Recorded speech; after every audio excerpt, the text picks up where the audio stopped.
మరి సింగపూర్ ఎలా వస్తుంది? డైరీ చావులతో సింగపూర్ వస్తా?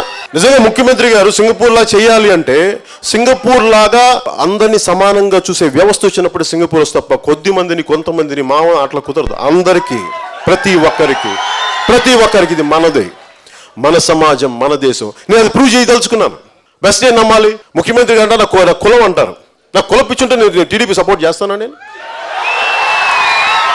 దేశం నాది అనుకుంటాను. ప్రతి కులం నా మనుషులు, ప్రతి కులస్తులు, అణగారిన వర్గాలు, ముస్లింలు, క్రిస్టియన్లు, ప్రతి ఒక్కరు పేరు పేరున ప్రతి ఒక్కరు, ప్రతి కులం ప్రతి ఒక్కరు నా వాళ్ళు, నా మనుషులు.